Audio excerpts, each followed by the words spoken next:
Okay, good afternoon everyone. Ididiscuss ko po ang Google Classroom and Google Forms. Sa Google Classroom muna tayo. Okay, please proceed. Isa-sign in nyo na muna yung Google accounts nyo. Yan, makikita kayo ditong Google accounts. I-click nyo lang po yon. Pagkatapos i-click, may makikita po kayong ditong yan, binilugan ko. I-click nyo din po.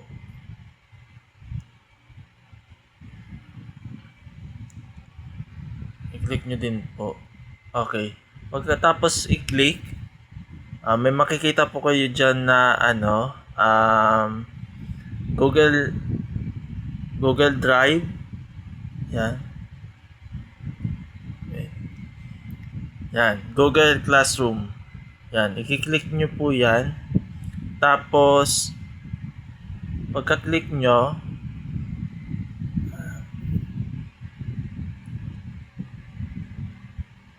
okay, may makikita po kayo ditong plus, parang plus. I-click nyo din po yan. Tapos, may makikita po kayong join class or create class. Pag create class, yan. Tapos, may makikita kayo dyan, using classroom at a school with students. I-check nyo lang po yan. I have read and understand the about notice. Tapos, press continue. Tapos, pwede kayo dyan gumawa ng class name nyo. Halimbawa, section 1. Section 1. Tapos, halimbawa pareha, section A. Halimbawa. Tapos, room 1. Tapos, ang subject natin, halimbawa, mathematics. Okay, tapos, i-click nyo lang yung, i-click nyo lang itong create. Yan, binilugan ko. I-click nyo lang po yan. Tapos, katapos nyong i-click, pwede din kayong gumawa ng may makikita po kayo dyan na stream, classwork, and people. Dito muna tayo sa classwork.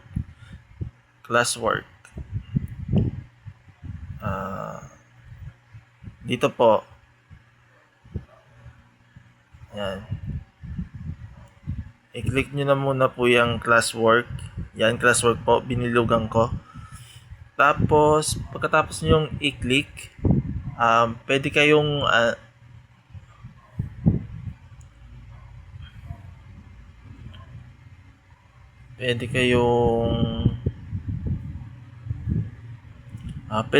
ang classwork, pwede kayong i-click nyo din ulit yung class.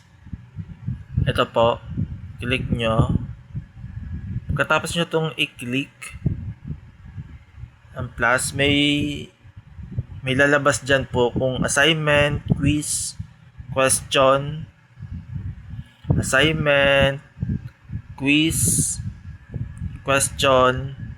or material, kung anong pipiliin nyo po.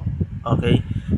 Sabihin na nating mag-assignment nila, pwede nyong lagyan ng description. Halimbawa, assignment 1. Tapos, pwede kayong pindutin nyo tong add attachment. Yan, binilugan ko. Pagkatapos nyong pindutin, may lalabas na kung add from drive, insert link, or upload file. Since may na-upload na din ako ditong file or may na-save din akong file dito, pwedeng upload file na lang. Yan, click nyo ang upload file. Pagkatapos nyo i-click ang upload file, may makikita kayo dyan na mga files. Pwede nyo halimbawa, Halimbawa, assignment.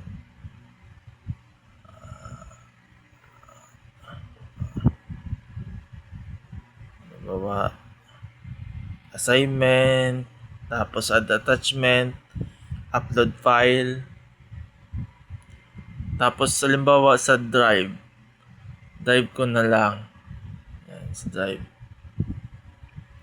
My drive. Ay, wala dito.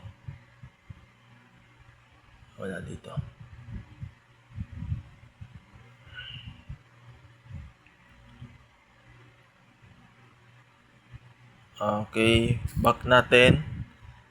Add attachment, upload file, tapos pwedeng documents.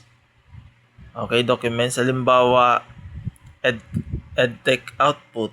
Yan output. Tapos pag napasa nyo na lahat yung gusto nyong pasahin, pwede pa kayong dumagdag ng another, yung add attachment. Nakikita nyo ba? Ito po, add attachment kung gusto nyo pang magdagdag ng attachment or files.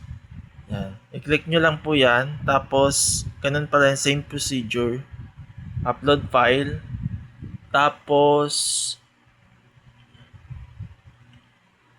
documents. Tapos, halimbawa, chapter 3, early education. Yan.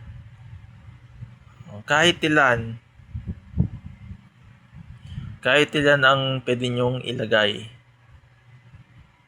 Okay? Pagkatapos nyong ilagay lahat na gusto nyong pwedeng ilagay tayo ditong description. Assignment and 1 and 2. Tapos, click nyo yung assign. Yan, assign. Tapos, pagkatapos nyong i-click, assign. Missing title daw. Okay. Lagyan nating title dito. Assignment title. Mathematics. Halimbawa lang ha. Mathematics. Okay. Pagkatapos nyong assignment, pwede nyong pwede nyong lagyan ng score. Yan, graded or ungraded. Pwede nyong pindutin to. Pwede nyong graded. Halimbawa, ang graded natin 50 score. Yan, done. Pagkatapos, pwede nyo nang i-assign. O pwede nyo ding pindutin to. Yang si due date. Yan, due date. Pwede nyo ilagay ng due date kung anong due date. Halimbawa, February ngayon? February 12. February 12 ngayon. Pwedeng yan. February 13 o 14. Pwede din February 14. Okay. Set the date, February 14, 11:59 p.m. Okay. Tapos, assign.